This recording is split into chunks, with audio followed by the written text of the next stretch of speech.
हरियाणा के कैथल से मोहित राज दुबे हमारे साथ हैं, गुड़गांव से हमारे सहयोगी राहुल जवास हैं, मुंबई के बांद्रा से विकास श्रीवास्तव जुड़े हुए हैं, जबकि लखनऊ से अनिल यादव जुड़े हुए हैं। सबसे पहले रुख कर लेते हैं हरियाणा के कैथल से जुड़े मोहित राज दुबे का। मोहित, कैथल की अगर बात की जाए तो रणदीप सुरजेवाला जो है उनका गढ़ माना जाता है यहाँ पर। हालांकि कुछ दिन पहले जब यहाँ पर जनसभा को संबोधित कर रहे थे तो उन्होंने कहा था कि यहाँ की जो चौधर है उसका ये चुनाव है, लेकिन अहम बात ये कि क्या जो मुद्दे हैं, जो स्थानीय मुद्दे हैं, उन पर जनता वोट करने पहुंचेगी या फिर 370 का मुद्दा जो भारतीय जनता पार्टी लेकर आई है उसको देखते हुए फैसला यहाँ पर करने वाली है जनता।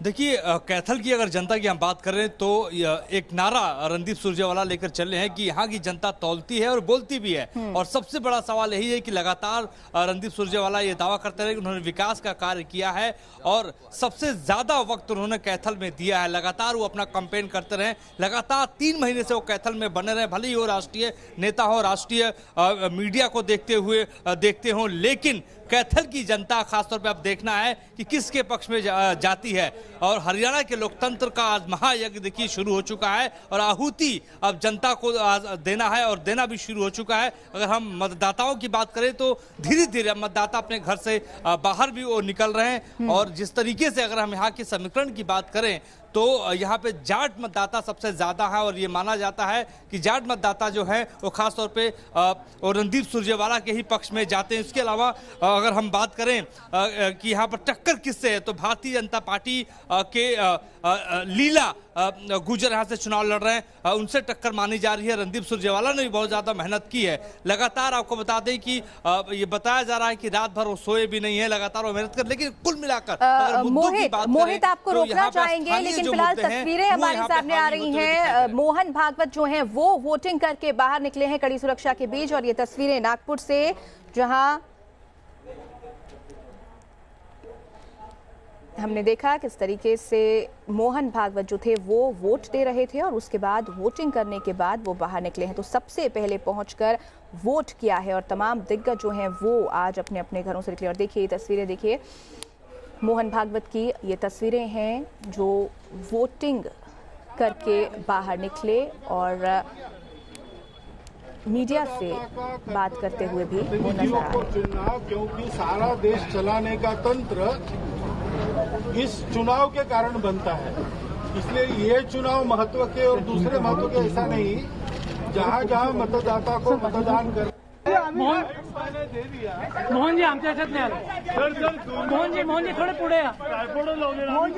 आम्ही सगळ्यात चुकलो। मोहन जी तो मोहन भागवत को आप सुन रहे थे जो मताधिकार का इस्तेमाल करके बाहर निकले हैं, मीडिया से बात करते हुए नजर आए। इस बीच गुड़गांव से हमारे सहयोगी राहुल जवास भी जुड़े हुए हैं, उनका रुख कर लेते हैं।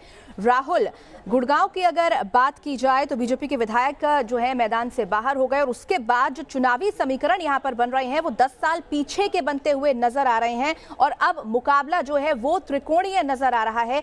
क्या और तस्वीर यहाँ पर?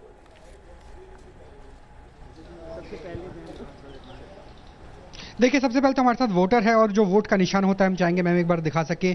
और हम ये भी अपील करेंगे जिनकी जो भी वोटर हैं, चाहे जहां विधानसभा चुनाव हो रहे हैं, हरियाणा की बात करें, हरियाणा के साथ महाराष्ट्र की बात करें, वो कम से कम वोट डालकर आए। अगर गुड़गांव की बात करें, गुड़गांव में 4 सीटें हैं, चारों सीटों पर जो कब्जा था वो बीजेपी का था। 2014 की बात करें, लेकिन इस बार स्थिति काफी हद तक बदल सकती है। बीजेपी ने उम्मीदवारों को भी बदला है। बादशाहपुर की बात करें, पटौदी की बात करें, सोना की बात करें या गुड़गांव की बात करें, गुड़गांव में हम मौजूद हैं और जिस पोलिंग स्टेशन में मौजूद है वहीं विराट कोहली का भी वोट है।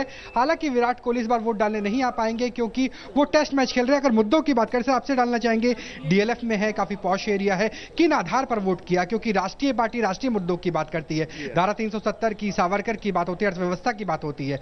गुड़गांव के वोटर ने, गुरुग्राम के वोटर ने क्या सोच के दिया? ये सोच के दिया है कि हमें ये बड़ा अच्छा लगा कि 370 एब्रोगेट की है बीजेपी ने और इसी वजह से हमने बीजेपी को ही सपोर्ट किया है। अगर बात कीजिए मैम मुद्दों की, स्थानीय मुद्दे भी कहीं हैं क्या? कि बिजली, पानी, सड़क की समस्या है, वो है समस्या, वो समस्या है, सड़क की समस्या है, सफाई की समस्या है, ये समस्या है। तो आपने क्या सोच के, राष्ट्रीय मुद्दे या फिर जो स्थानीय समस्या उनको लेकर? स्थानीय समस्या। तो स्थानीय समस्या को लेकर भी लोग वोट कर रहे हैं, राष्ट्रीय समस्या को लेकर भी बड़ी समस्या है और इसी को ध्यान में रखते हुए वोटर्स यहां पर वोट डालने के लिए पहुंचे हुए हैं। आप सभी हमारे साथ बने रहिए, आपका आगे भी रुख करेंगे। फिलहाल यहाँ वक्त है एक छोटे से ब्रेक का।